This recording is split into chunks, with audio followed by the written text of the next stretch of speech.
always maintained that nobody must be injured because we're going through a limited registration exercise. In fact, nobody should even be injured in an election. After all, you're only going to make a choice. And what we're doing currently is only getting the card for those of you who don't have the card so you can vote come December 7, 2024. It's supposed to be a very simple exercise. I mean, I've told you about how when I went to register in 2020, somebody asked whether I was from Mpoho, and I said, oh, but I know you, that I come from here. If you doubt, you can challenge me. But of course, the person realized that I was from the place, and we went through the process smoothly. Well, this morning we're joined by Dr. Serebour Quaicoe, who is Director of Electoral Services. Quaicoe. He's Director of Electoral Services at the Electoral Commission, and he will be answering all your questions about the limited registration exercise. Dr. Serebour Quaicoe, good morning, and thank you very much for joining us. Good morning, my brother. I'm good, and I hope you're also doing good. Oh, we're also fine, except that we are concerned. I mean, we started the process by hearing reports of non-functioning machines, challenges here and there. You had to go offline. Some said electricity issues here and there. What's been the process so far? How has it been going for you? You are monitoring. We are monitoring also. Yes. We've seen these challenges, but from your perspective as Electoral Commission. And I believe you can testify that the problem that started, or challenge that started, have been addressed, and now we are almost having similar exercises. So if you start from on the 7th to date, you realize that the systems have improved drastically. I hope you agree to that effect. Because if you take the first day, we registered around 16,000. Now we are registering 40,000 plus and the rest. So it means that we are making a headway. We projected to register around 623, but that's after the 6th day we have registered 251, which is more than 1/3. So of all the challenges, the figures are speaking for themselves. Okay. Now the major challenge we had on the first 2 days were respect to the internet connectivity. You know, when we talk of online, it is not online in the general terms that you can sit in your house and use your laptop and go online. It online means that you are linked to our data center. The system that is being used to register you is linked to the data center. So whenever you put your hand on, the system that is at your district will be communicating to the data center in Accra. That's what I mean online. Yes. But if you say offline, it means that you are having a BVR which is not linked to the data center. So it means that you register, you get to a particular center. It is later that your data will be uploaded onto the data center. That's the difference. So the online does not mean that you can sit anywhere as anybody and you will be present. You need to link our system, our BVR onto our data center. So that when you put your hands on, it's like you're in Accra doing the registration. So that's the difference. How do you check on the spot double registration with an offline system? Offline you cannot. That's why. Is that not problematic? Yes, that's why anybody in the Electoral Commission is always reluctant to go offline. So why did you go offline then? If the online is not working, people are there, so you have to go offline. Didn't you anticipate these challenges? There's no way you can be 100% online. It has never happened before. Because if you go to, especially those who are going to the difficult to access areas, they will not have the connectivity to go online. So most of those who are going to the difficult to access areas, because in some places there are completely no internet. And when there's no internet, you can't go online. So it's always a combination of the online and the offline, depending on the availability of connectivity. How sure are we that post the end of the exercise, those who engaged in double registration will be found out and prosecuted? Like I said, if you are online, you can't do double registration. No, I mean for those who are offline. Yes, how sure are we? Yes. No, we need to start from the foundation. With the online, you can't do multiple registration. Because the minute you put your hand on the scanner, the system talks to the data center and it will tell you already there. But you can do double registration with the offline. Because in that case, you have to go through the process, you get your ID card, you may even go home, not knowing that you have done multiple registration. It's only when either the same day or the next day, the data from the offline is uploaded onto the database, then the system will do what we call duplication. What it does is that now we have almost 17.9 million on the data system. So when you register today, one person on the offline, once it's uploaded, it will match your biometrics with the 17.9 million people and see that you don't exist. Once you exist, then the system will automatically quarantine you through the technical, will not through a human being. So to do, quarantine you. Once you are quarantined, you have what we call multiple list. The multiple list is for those who have registered more than once. Some, last time I checked, somebody had registered about 5 times or so. Really? Yes. Just during this exercise? No.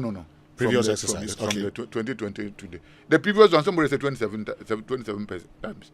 27 So we were times. just moving from center to center because that's why we were using of everything was offline. I'm talking of 2019 or so. But there's also the likelihood that I go and try registration as the point. Then I'm told that, oh, no, you can't get your card. Then because of some other issues, I don't get the card immediately. To my mind, I've not gotten the proof of my registration. Then I'm unable to do it. Then I hear they are doing registration again. And I go through an offline process. Would it be fair to me that I'm put on a multiple registration list?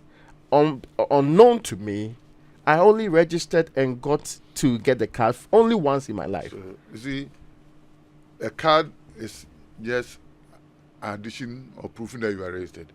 But once your biometrics are taken and your fingerprints are captured, you are known by the system.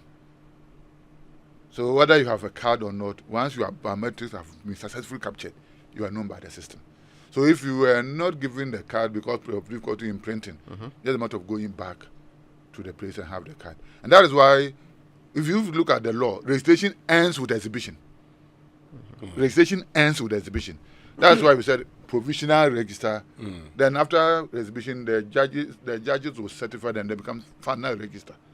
So when you were not given the card, you have to go back and check. Or during exhibition, go and check whether your name is there. But I didn't know this. I'm talking about a situation where the person did not know ignorance this. of the law. No, but that cannot be my fault. Because if you had a proper online system, there's no way. If I got my card at that time, I would have been rest assured that I've gone through a process and secured the card. I hope you get my point. I understand you very Yes. well. So, to my mind, I have to go to a new place and go and, let's say, last year and this year. Then I go to the place, they say, oh, they don't even get to identify because it's offline too. I'm talking about the reality of that happening and my name be on a multiple registration list, which you say is an offense. Then I appear on the day of voting. Then I'm in trouble. Okay, let me explain the process to you. With respect to the multiple registration, Electoral Commission has no control. So what happens is that on the time of exhibition, we exhibit the main register where there are no issues. We exhibit the multiple list where people have done more than one registration. Then we exhibit the exceptions list. The exceptions list contains the name of people who registered outside the normal time schedule. The system will flag it. Or people who were successfully challenged. If you say successfully challenged, mean that you were, when you were going to register, somebody challenged you that you were not a Ghanaian, or you were not 18 years, or you were not a resident of the place. Then you appear before the District Registration Review Committee. I will give details about that later. Then the committee said that you are not qualified to be registered. In that case, you are not with people on the exceptions list. All these people have their names in the database, but the exceptions list people and the multiple list people have been quarantined. Okay. During the exhibition, the lawyer is saying that if your name is on the exceptions list or on the multiple list, go and object to your name being in that list. So when you object to that name, you appear before a district registration review officer who is a magistrate or judge. Then you tell your story. So what you are saying, it is left to you to appear before the judge. But how would I know? No. That's the first. Go to the exhibition and challenge. When you challenge, who will then? But we know the that process? exhibition has very low numbers. So, We know that for a fact, right? So Inherently, if I have a card, I do not feel I need to go and actually go back to an exhibition and check my name again. No, you see, from what you are saying, Yeah. that's when somebody object to your name, it's different. But you are saying that I'm talking about the difficulty of doing offline, which then renders me incapable of verifying whether or not I'm on your multiple list, because you don't send me a text to say we have put your name on a multiple list. No, but don't forget that during exhibition we give you the SM code that you can sit in the comfort of your house and check on your particulars if you have the card. The USSD. Yes. Yeah. So once you do that and you are multiple, the system will tell you. Once you do that and you are on the exceptions, the system will tell you. So it's not like you are finished registration, you go and sleep. You need to go to the exhibition center and check. If you cannot go, use the SSD code or whatever it is, and you also verify. Okay. So it is your responsibility to also check on your particulars. So talking about a challenge, I'm sure over the weekend you may have heard of the Director of Communications of the NPP, Richard Ahiaga. I've heard in the media. But yes, who was challenged. I don't have the details. If you can give me the details. So this is what he himself says are the details. Okay. I have registered and voted in K2 South since 2000. And my citizenship and sonship of K2 South are well known to the NDC agent who challenged my eligibility today. In 2020, I received a voter's ID for the 2020 general elections from the Electoral Commission. However, during the 2023 limited voter registration exercise, my biometrics failed to register, and I've since discovered that many others have had the same issue. I tried to rectify this administrative error during the 2023 limited voter registration exercise, but the EC officials advised me to seek inclusion later or get a new voter's ID card during the 2024 limited voter registration exercise. Mm-hmm. Today, I went to the registration center where I registered in 2020 to fix the EC's administrative error, but I was met with a frivolous and obstructive challenge to my eligibility. Now, so let's start from here. In 2020, I received a voter's ID for the 2020 elections. However, during the 2023 limited voter registration exercise, my biometrics failed to register. If it's failed to register, Dr. Quaicoe, yes. I don't understand it. Because you already did the system. No, if biometric failed to register, isn't like he was verifying himself? Yes, I mean, that's what we can assume. Okay, so the issue is that if your name is on the register, no matter what, you don't have to do any registration. So what you do is that during exhibition, you go there and whatever. See, what happens at the exhibition? One, some people successfully registered, but for some reason their name may not appear on the register. Okay. You go for during the exhibition, you apply and your name will be included. You are not doing new registration. You've included. Again, some people may have errors on their data, spelling of names, age, whatever. During the exhibition, you apply for correction. It will be done. Some people were not qualified to be there, but they are in the data. Either they are not Ghanaians, whether they are diseased people, whatever. You have the opportunity to take off those names. So if you have any challenge, you address those challenges during exhibition, not to another registration. So let me just add the third point he makes. He said, I tried to rectify this administrative error during the 2023 limited voter exercise. You don't do that during registration. Good, I'm coming. Let me just. But the EC officials advised me to seek inclusion later or get a new voter's ID card during the 2024 limited voter registration window. Yes, you're making a point. If you read again, it says to seek inclusion or get a new voter ID card. It says the EC officials advised me to seek inclusion later or get a new voter's ID card. He did not say go and register. Because once you do the inclusion, you'll be given a new card. You're getting my point. But it says get a new voter's ID card you don't say go during the 2024 limited registration exercise. That was it's not clear. Because once you do inclusion, if you do major corrections, like your name Raymond was wrongly spelled, once you do that, we will give you new voter ID card because the new ID card should reflect the correct. But if your biometrics fail to register, would you be giving a new voter's ID card? That is the issue. Does that not mean you're not even on the system? That is but see, does that mean you're on the system? The explanation is not so clear to me. Biometric failed to register. Does it mean that when you put your hand on the system did not recognize you? So if the system doesn't recognize your face, but your name biometrics, yes, what does it mean? Before you can be biometrically verified, you should have a QR code. And that QR code will always be found on the hard copy of the voter's register. So we need further explanation from him. Did your name appear on the register, but you could not be verified? Is that what he's talking about? Somehow. Or your name did not appear at all? Because if you say biometrics did not register, it's not so clear to me. So let's do But the this most way. important thing that once you were once given a voter ID card, it means that you are known by the system. So if his name did not appear, good. could he have voted in 2020? If your name did not appear, it means that the system does not know you. If the system does not know you, your name will not appear on the main register. And as If your name does not appear on the main register, you don't have a QR code. If you don't have a QR code, you cannot be verified. Therefore, you cannot vote. assuming the system, your name is not in the main register, however, you have a voter's ID card to show that you registered, would you be allowed to vote? If your name is not on the register, you cannot be verified. So whether you have a card or not, you can vote. So anybody who has a card but does not have his name in the voters register cannot vote. Yes and yes.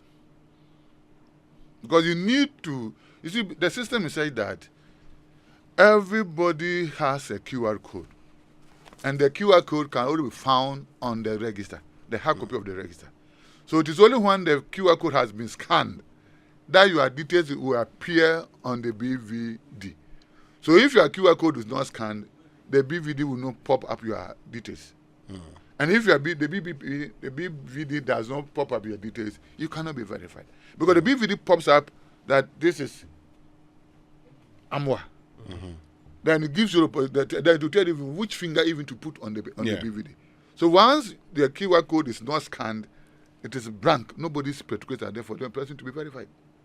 You get my point? It's like if you don't key in somebody's number, you cannot start making calls when you have not keyed in any number.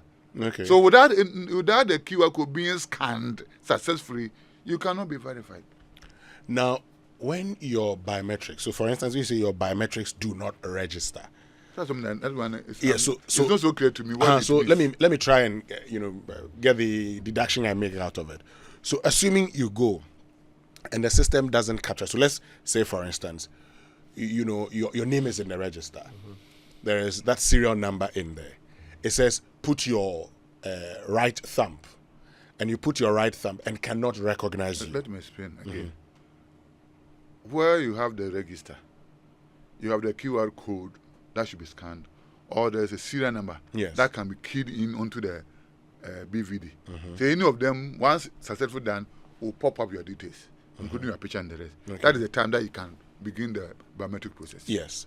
So I'm saying that when, for instance, it pops up and you're asked to begin the biometric process, Yes. and it says, put your right thumb, Yes. and your right thumb doesn't register, it doesn't pick. Yes. What happens? You go through all the 10 fingers. That's why when you were racing, all the 10 fingers were. So if none picks, If none picks, that's why we now introduce the facial recognition. Face only. Facial recognition. So the machine, the BVD will be used to take your picture. And once that picture is taken, that picture will be matched with the one you used to register. When you were registering to a picture was taken.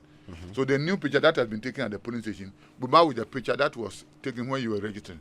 Then the system will do the matching and say that yes, the two pictures tally. So you are the one. And it will come out verified. That's the meaning of the facial recognition. if that fails, But everybody agrees that you are the one standing there, then you have to go to the manual verification.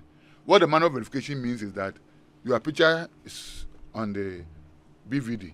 Everybody agrees that you are the one. You have the card, everything is yours. Then you will go to what they call manual verification form.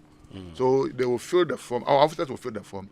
Then the party agents will sign as having or agreed that you are Raymond, whose picture, everything is on this. Then you will now be allowed to vote. And the system will ask you, do we verify you manually? Then the officer will click yes.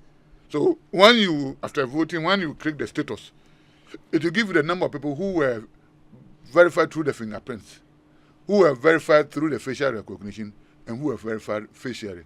And all of them will be known by the machine before it gives you the total number of people who have been verified. okay. Now you say that in this case that we're dealing with, if you go and you had problems in 2023, what you do in seeking inclusion during exhibition. To go during exhibition, Yes.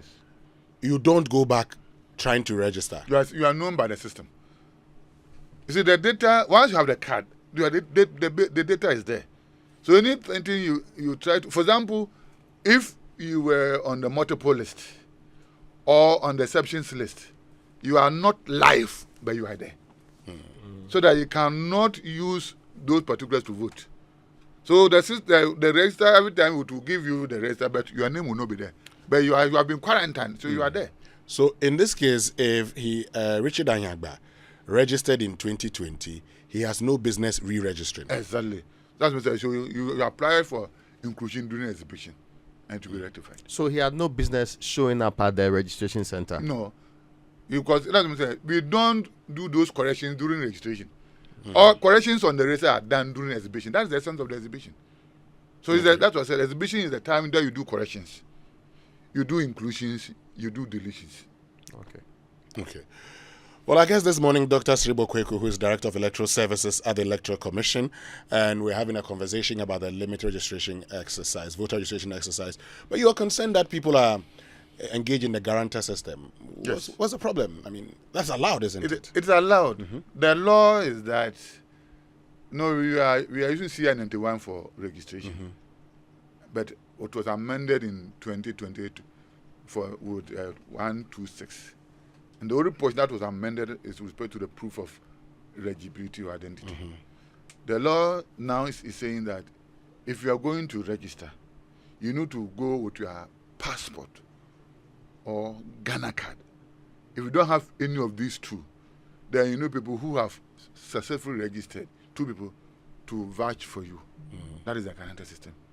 But the reason why we have challenged with the Guarantor system is that there are some people who are Guarantor contractors. We even understand that some people will take money and guarantee for you. Oh, okay. That's what it is. But is there not a limit to the number of guarantees? You can guarantee for 10 people, not more than 10. But what happens is that some people who have never met before at all, once you say that I want the guarantee, the person will come and say, "Oh, I've guaranteed for you, I'm And the law is that if you look at Article 42 of the Constitution, it said that you should be a Ghanaian who is not less than 18 years and of sound mind. Then CR91 has included, and you are a resident of the locality. So, Ghanaian, 18 years, sound mind, and a resident of the locality. Okay. So now that we are doing it within the district boundaries, you should be a resident within the district. So if you are a resident in, let's say, Ayawaso Central, you cannot go to Ayawaso North to register because you are not a resident in Ayawaso North, but rather Ayawaso Central. So you should be a resident within that district Before you can guarantee for somebody. No, before you can register there. You register there, yes. So if you are going to guarantee, it is your responsibility to ensure that the person is a Ghanaian. The person is 18 years. The person is of sound mind. And the person is a resident in the district you are claiming you know the person. Other than that, the applicant and the guarantor are all guilty of the law. That's if found out. Yes. No, if you are not found out, if you commit an offense, whether you are found out or not, you are guilty. So whenever it pops up, you are in trouble. Great. So Dr. Serebour Quaicoe is still here with us. And I asked a question earlier, why you have concerns with people, with the guarantor system. Why you have concerns? Because that's also permissible under the law. It is permissible, but it should be used according to what the law is prescribing. Our concern is that, as I started saying before we went off, people are abusing it. They are guaranteeing for people they have never met before. So what is people are using that avenue to facilitate the registration of minors who are less than 18 years and foreigners. That's why we have the issue. Other than that, we will not have an issue. But people are abusing the guarantor system. If you take the 2020 registration, when we finish checked, some people have guaranteed for more than 27 people, not more than 10. Not so more than 10. Yes. They've guaranteed more than 27. Yes. So we are processing all the things, and very soon you hear that we'll be hearing people before the court.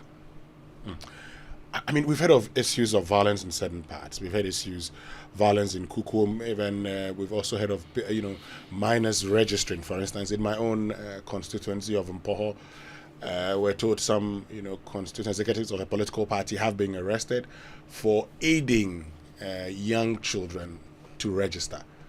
Tell us what's been happening in there. Is this the whole issue about this abuse system, abuse that we are talking about? People are facilitating the registration of minors, and there's a Canada that said, "Oh yes, oh yeah." So you want to abuse another person, also want to abuse, then you will crash. So there are instances. I've heard of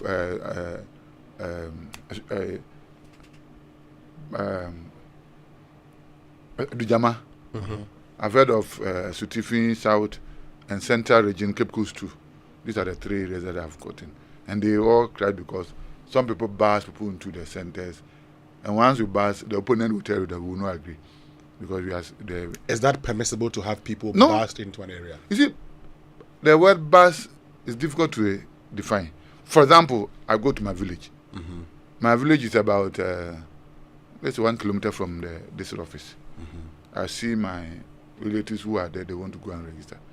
If they are qualified, why can't I facilitate their movement? So if I facilitate their movement, I am a politician, I facilitate the movement of qualified people, you don't have a problem. Well, if we facilitate, we don't want you to bring them to the polling registration center.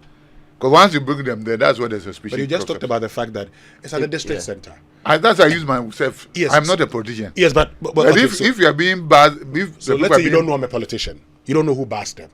And there's a bus, and people get off the bus and are now going to register. They qualify. Is there a problem? If they are not being facilitated by politicians because of the suspicion that once you are bringing them there, mean that it's like bribing them or whatever. Is that the law?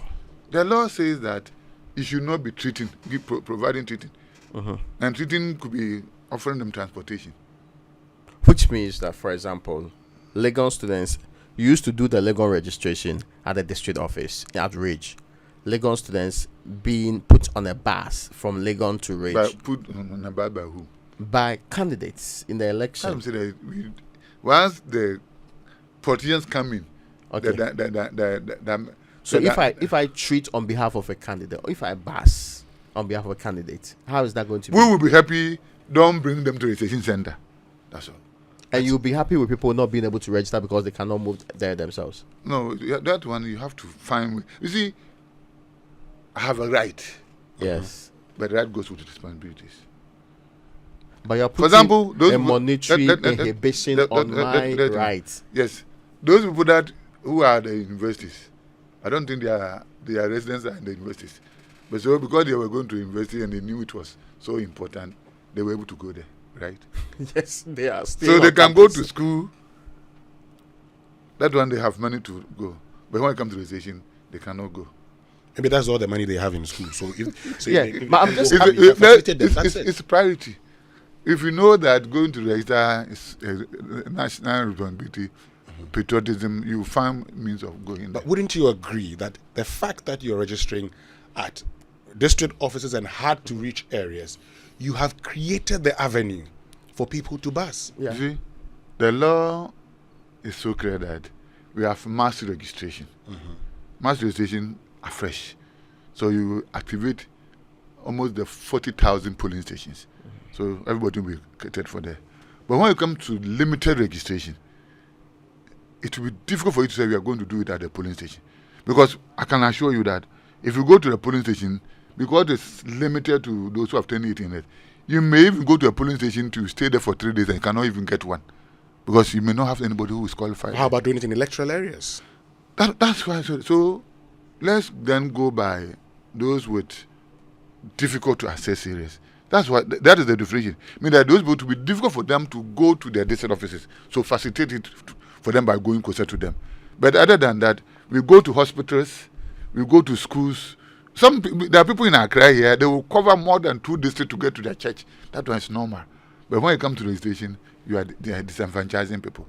We should allow people to also cultivate the patriotism, responsibility to also support whatever system. But last year, when I spoke to you, You were saying that, you open up this year rather. And that one, because you are just doing ahead of a district level election. Let me tell you the difference between last year and this year. Yeah. Last year, solely for the district offices. So this is also 268. This year, we have gone beyond 1,000. So that's the difference between this year and last year. Oh, so now you have 1,000 centers. Yeah, more than 1,000. Because 268 district offices, 785 difficult access. That one is more than 1,000. That's like 1,000. Plus 25 public universities, more than 1,000. 1,075. So there's a difference between last year, which was only for 268 district offices, and this year we have included. Yeah, I have videos here. And you didn't mean to say that you are going to open it to the polling stations and electoral areas. No, you didn't mean to say that. No, nobody will. I joined the commission in 1995. It has never happened that we do limited registration at polling stations. It has never happened. It has never happened. Because in limited registration, you are only covering some few people. So, but you've done it at electoral areas before. Just with that. But this one, we are doing electoral areas. Not all electoral areas. Not all areas. electoral. You've done it at all electoral areas before.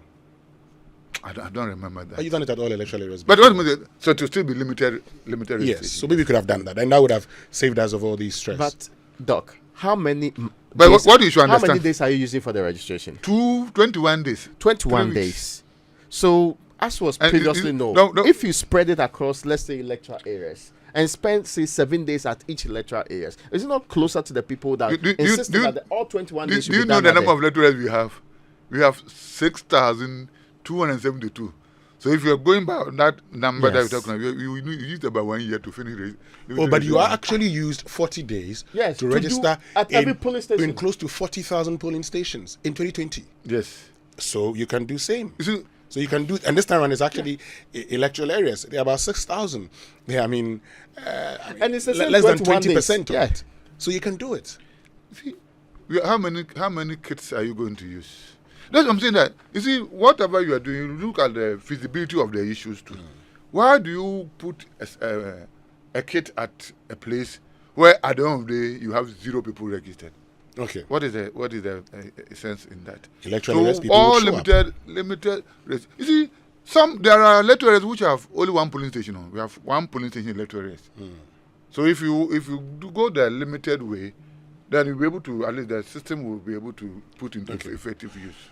Well, let's activate the phone lines now so that our listeners can join the conversation on 0302-216-541 and then 055-1111-997. And please, questions, not insults. If you have any question, we may not have asked that question, call us and ask your question. Don't call us and insult. If you do that, I'm sorry, we'll have to take you off. But was there any IPAC meeting before the registration exercise? We had about two meetings before, yes. When was the last one? The last one was, I'm not so sure, but I can check for me, but I think it was somewhere in March. Check it for me. But let's go to South La, where Chidiak is. Chidiak, good morning. Yeah, good morning. Yes, sir. Please, I'm having petty problems with Doc. One, he says if they put kids at somewhere and 0 registration, first of all, he must know it is not his money that is going to pay the people. They are supposed to work for the citizens and make sure the citizens are registered. Last time, I wanted to get Ghana card for my younger sister at Volta region. The whole district, they don't have Ghana card. They say we must go to the region. When we went to the region, they say we must pay premiums. 320 cities. How many people can afford this and get a card? Okay. Now he's again saying that the guarantee system is a problem. But he has totally forgotten that they have representatives there that are supposed to check those that they are coming to guarantee for. Okay. So, hello, I think we may have lost Chidiak. Thank you very much. Let's go to Pokwase where Ben is. Ben, good morning. Good morning, Wilson. Yes, Ben. Yeah, please, before, he said you should ask questions, so I'm going to ask questions. Please go ahead. Is the director a lawyer? No, he's not. Okay. He keeps saying about the law, and then he gives an example that he going to register, and then the family members are coming along, it's okay, let me join the car, let's go to the registration center and go and register. But then it's saying for a politician, he cannot do the same thing and take them there. Please, that does not add up. That is number one. Now, I'm asking this question. Do they have a system to check for this guarantee thing that he said is up to 10?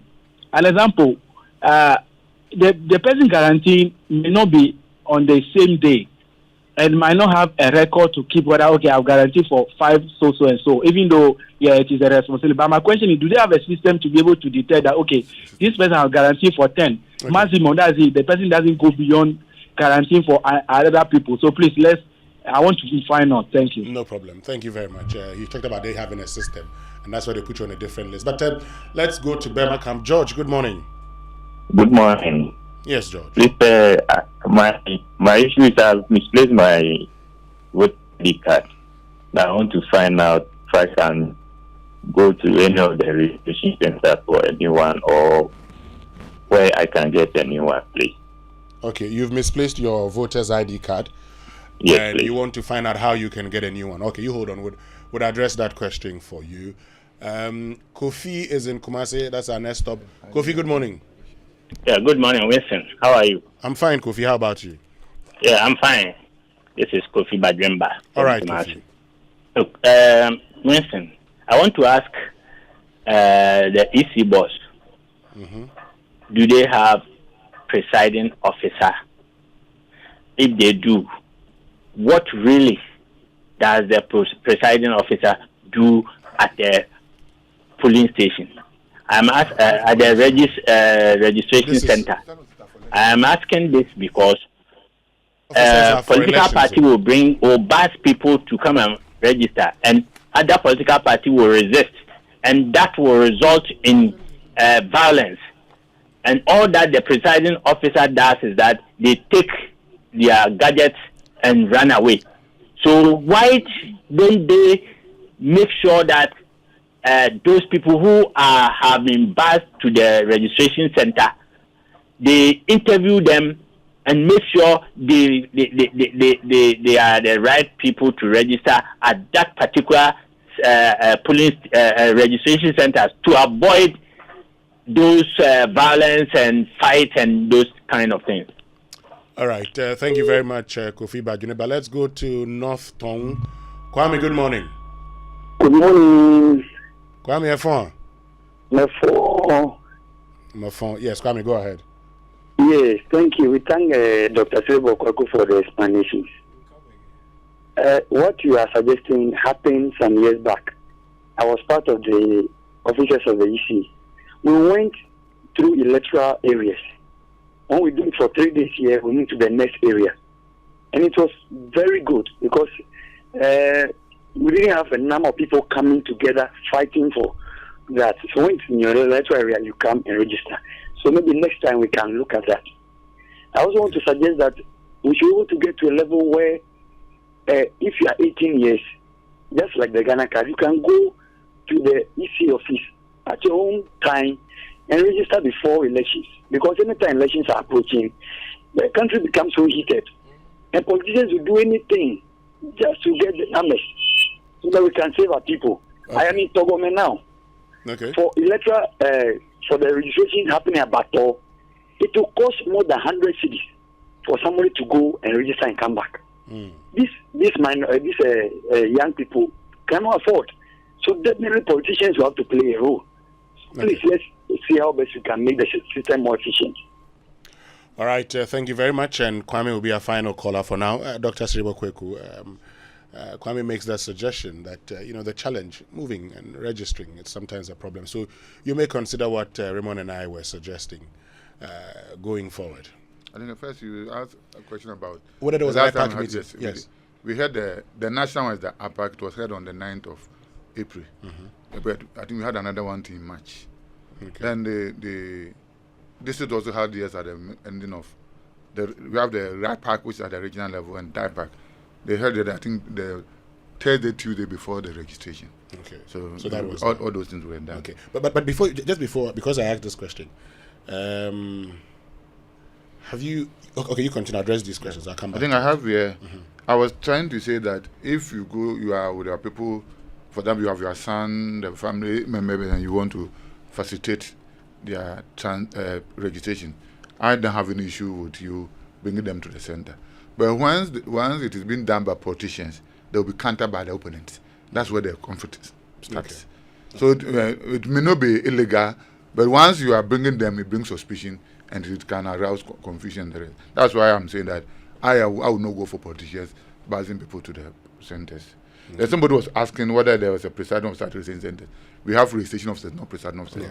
Presiding officers are for elections, and registration officers are for registration. Now, with respect to the question was relating to Guarantor and whatever. Mm-hmm. They will question the person. You need to have your ID card because you cannot guarantee for somebody when you don't have your ID card. So you yourself should be registered. Your ID card is there. Then you will vouch that you know this person is 18 years, blah blah blah blah. There's a form you will complete. Then based on the form, we will allow the person to register because we may not know the person you are vouching for. But when it turns out that it's not right, then again our system data center. Once because we are picking your data. Once you go beyond, we will know. But the challenge with respect to the offline, that way you can guarantee for more than 10. But later you'll be found out, and we'll come and if it's you. found, the people will come after you. Okay, so but those who have registered for them, once their name gets in there, they're good to go. Yes. But the person who guaranteed. No. Yes. No. But if you have been guaranteed wrongfully, but it turns out that you are not qualified, then we'll come after you. But if you're qualified, the person who guaranteed is we will have the issue to address. Then there's this issue about registration at electoral areas that you suggested, but I was saying that it will be too cumbersome for us. Okay. And then the time frame that we need and the rest are of factors that will come into effect. Because if you are going to do registration, you need, going by what we are saying, you need more time. You need more time. But that is why, and somebody was talking about the control saying that's why since 2021 we have been looking for how best we can change the law to make controlization a reality. Okay. But the challenge will be identification, because the parties cannot be there all year round, other than to become permanent job. So, in that time, it will be difficult for you to know people who are coming to the and whether they qualify or not. Okay. But that's why we say that if you were to go successfully use the Ghana card, then you don't need to come and vouch because the person is clearly known by the system. Okay. Now, there's somebody said, if he's lost his card. Yes, we will do replacement of lost ID card from the 30th of this month. So if you have lost your card, don't go and register. Wait from the 30th of this month to the day that we'll do voting. We'll give you opportunity to replace your card. Okay. And those who have relocated, also the same day 30th this month to the 14th of June, we'll give them opportunity to also transfer their vote to their new locations. Now, there's a case, for instance, so we're told that some students have been asked to go home to go and register. Yes, please. And there's a case of a girl who will be turning 18 on 28th May. They say she can't register. Yes, because you are not 18. But she'll be 18 by the time the election. No, because every day somebody will turn 18. Yes. So automatically somebody will be cut off. Every day somebody will turn 18. If you vote on the 7th December, somebody will turn 18. So but we are planning to see if you can roll out some mop up. Okay. But the mop up will not be at the polling station. It will still be at specific location. Okay. Now, I mean, there was an issue. The NDC had asked for the serial numbers of the, BVDs. BVRs, which you didn't give them. But on probe, the Deputy Director of Elections said they have it. They say they have the serial numbers. There are certain things I wouldn't want to explain, rather than we will be giving out some sensitive information. Is it possible to have? Is it possible for them to? There are certain things that I wouldn't want to put them there, but I'll be surprised that they have it. It is almost impossible, because we have. I wouldn't want to comment on that, but other than that, it's almost impossible. But see, let's understand this. What will be the benefit of knowing the BVR? Serial numbers and what have you. What will be the benefit? Because on the day of registration, before you start registration, you are given start of day report, and it is on a daily basis. So 7 May you have it, 8 May you have it up to the 27th of May, and at the close of the day two will give you. That the close of day one, it gives you the list of people who were registered, with the time they registered, with their ID numbers and what have you. So if you put the 27 end of day together, you have the total number of people who have registered within that place. Now, all these things will not show the BVR, whatever serial numbers, they will not show. So if you are given, and I say this is the end of the you registered, how would that be linked to the serial number? Okay. So to me, unless there's a reason, but what they are saying that so they can track, and it doesn't work like that. Grace, we need to be wrapping up. So Dr. Serebour Quaicoe, in a minute, tell us what people must not do during this exercise. The don'ts, most importantly. What must they not do? The offenses. Yes.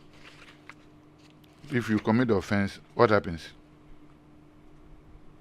You're convicted. Okay.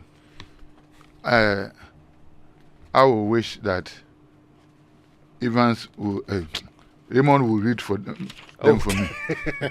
So it doesn't look like it's coming from you, eh? Yes, that is. Okay, so maybe we can just hold on. Let's go for a quick break. We'll come back so we get Raymond to read those offenses. We still have Dr. Serebour Quaicoe here with us. Stay with us. We'll be right back.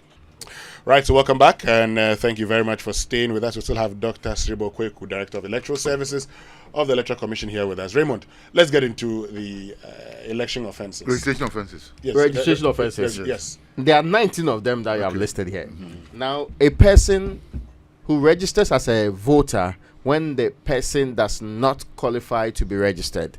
When you register as a voter more than once, either at the same registration center or at different registration centers. When you also register as a voter in the name of another person, whether that person is dead or alive. Of course, when a person who by force or threat of use of physical or spiritual force, those who are cursing, yes, prevents a person from exercising the right to register as a voter. When a person knowingly presents or gives false information in the application or claim of that person for registration, or in connection with the application of another person for registration. When a person forges willfully, defaces, or destroys any official notice, paper, or document related to the registration of voters, and when a person delivers to any official connected with the registration of voters of any paper or other document in connection with the registration which that person knows to be false. There's one about when a person challenges or objects to the inclusion of the name of another in the register on ground that that person knows to be false. So that's a false challenge. Now, when a person gives a voter registration form to another person when that person is not a registration officer, and when a person without authority from the commission gives a form relating to the registration officer to another person. Now, when a person without authority from the commission prints any form relating to the registration of voters, that's also an offense. And a person disrupts the proceedings as a registration center or in any way interferes with the work of an official connected with registration of voters. The next one is when a person offers anything of actual value to a person to induce that person not to register as a voter. When a person makes an entry or a statement which that person knows to be false or does not believe to be true for the purpose of registering a voter. When a person carries out registration of voters at a place other than a place designated as a registration center by the commission. When a person tampers with any registration equipment. When a person alters captured registration data without authority. When a person transfers data to another device without authorization, or the person intentionally brings an electronic device that interferes with the performance of the equipment to a registration center or any data center of the commission, a person commits an offense, is liable summary conviction to a fine. So, and that is the penalty. So okay, of all the offenses you have talked about, that is the penalty. A person commits an offense and is liable on summary conviction to a fine no more than 500 penalty units. That's multiplied by 12 cities. Or to a term of imprisonment of no more than 2 years, or to both. Great. Dr. Serebour Quaicoe, before you go, the two election officials at the just ended Ejisu by-election, who were giving lunch by the Kwadaso MP, of which the OSP is investigating. What's happened to it from your perspective, Electoral Commission point of view? Okay. So what I would say is that they were what's the status of that investigation? The OSP and the police are investigating. I don't have any feedback whether they have finished with their investigation. But once we have given it to them, they will do their professional work and take the necessary action. If they need to be prosecuted, it will be done. So that's what I would say. But you've handed them over to the OSP and the police. Yes. So the election was done on the 30th of April. On the 1st of April, I was coming. So 1st of May. Yes, 1st of May. I was coming from Kumasi. So I passed the office and I went. And when I went there, I met about 5 OSP personnel who were there interviewing our officials. So to that investigation. But subsequently, you've not had any other information. I've not because we are expecting when they finish. We wouldn't want them to. We didn't want to be involved. So let them do their professional work and take the decision that they want to take. So it will not be like Electoral Commission is influencing their actions and the rest. Dr. Serebour Quaicoe, we are so grateful you made time to join us this morning. Thank you very, very, very much. Do enjoy your day. Always at the service of Ghana.